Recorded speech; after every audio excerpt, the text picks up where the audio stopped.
Hi అండి అందరికీ. ఈరోజు బిస్బిలాబాత్ ఎలా చేయాలో తెలుసుకుందామండి. ఇది కర్ణాటక స్పెషల్ రెసిపీ అండి.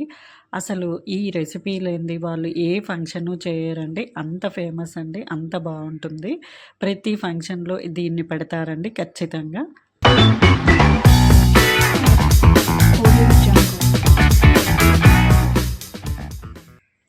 ముందుగా నేను ఇక్కడ వెజిటేబుల్స్ తీసుకున్నానండి. దోసకాయ, సొరకాయ, చూడండి, ఆనియన్స్, బీన్స్, క్యారెట్, పచ్చిమిర్చి, టమాటా. ఇక్కడ మీ దగ్గర ఏ వెజిటేబుల్స్ ఉంటే అవి తీసుకోవచ్చండి. నా దగ్గర ఇవి ఉన్నాయి, నేను ఇవి తీసుకున్నాను. ఇవి అన్నది రూల్ ఏం లేదు, ఎన్నైనా తీసుకోవచ్చండి. చూడండి, తర్వాత నేను ఇక్కడ 1 గ్లాస్ బియ్యం తీసుకున్నాను. చూడండి, ఎన్ని బియ్యం తీసుకుంటే అంత కందిపప్పు తీసుకోవాలండి. వీటన్నిటిని వాష్ చేసుకున్నాను. తర్వాత వాటర్ యాడ్ చేస్తున్నాను.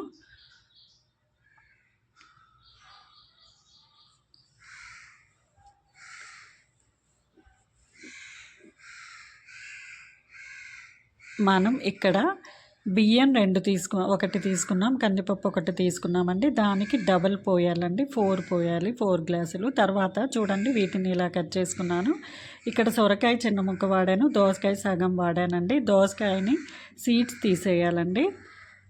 వీటన్నిటిని మనం ముందుగా కడిగి పెట్టుకున్న పప్పు బియ్యంలో ఈ ముక్కలు వేసి కొంచెం పసుపు వేసి పొంగకుండా నేను కొంచెం ఆయిల్ వేస్తున్నానండి. తర్వాత ఇక్కడ మూత పెట్టి 3 విజిల్స్ వచ్చే వరకు మీడియం ఫ్లేమ్లో పెట్టుకోవాలండి. 3 విజిల్స్ వస్తే సరిపోతుంది. చూడండి, 3 విజిల్స్ వచ్చాయి. చూడండి, ఇది నిండుగా వచ్చిందండి.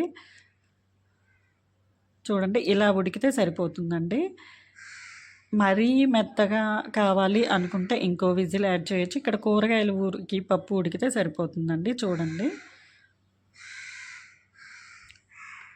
చూడండి, తర్వాత ఇక్కడ నేను పోపు వేస్తున్నానండి. కొంచెం ఆయిల్ తీసుకొని ఎండుమిర్చి వేసాను, 2 ఎండుమిర్చి తీసుకొని, తర్వాత ఆవాలు, జీలకర్ర వేస్తున్నాను.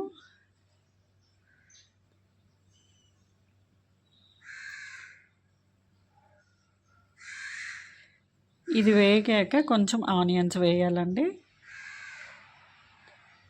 తర్వాత కొత్తిమీర వేస్తున్నాను. ఆనియన్స్ ఇక్కడ కరివేపాకు, కొత్తిమీర వేయాలండి. ఆనియన్స్ కొంచెం రెడ్గా అయ్యే వరకు వేయించుకోవాలి. తర్వాత బిస్బిలాబాత్ పౌడర్ని నేను ఇక్కడ 3 టీ స్పూన్స్ యాడ్ చేస్తున్నానండి. చూడండి,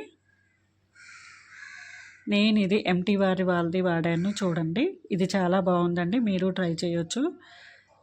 తర్వాత ఇది అంతా 1 నిమిషం వేడి అవ్వాలండి, ఆగనివ్వాలి. తర్వాత చింతపండు గుజ్జుని నీళ్ళల్లో వేసుకొని పోస్తున్నానండి. చింతపండు జ్యూస్, ఇక్కడ మీ దగ్గర చింతపండు నీళ్ళల్లో నానబెట్టుకొని ఆ జ్యూస్నైనా వేయొచ్చు. ముందుగా ఉడకబెట్టుకున్న గుజ్జు ఉంటుంది కదండి, దాన్ని నీళ్ళల్లో కలుపుకొని ఆ కప్పుతో పోసానండి. చూడండి, ఇది 1 నిమిషం ఇలా అంతా బాగా మరగాలండి. తరువాత మనం ముందుగా ఉడికించుకున్న దాంట్లో కొన్ని వాటర్ యాడ్ చేస్తున్నానండి.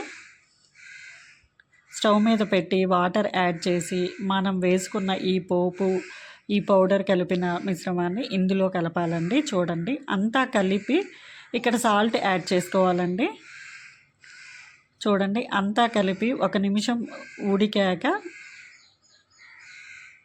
చూడండి, ఇలా బాగా ఉడుకుతున్నట్టు మనకి తెలియాలంటే అప్పుడు స్టవ్ ఆఫ్ చేసి ప్లేట్లోకి సర్వ్ చేసుకోవడమేనండి.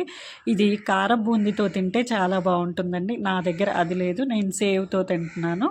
అంతేనండి, bisibelebath ready. Please subscribe my channel.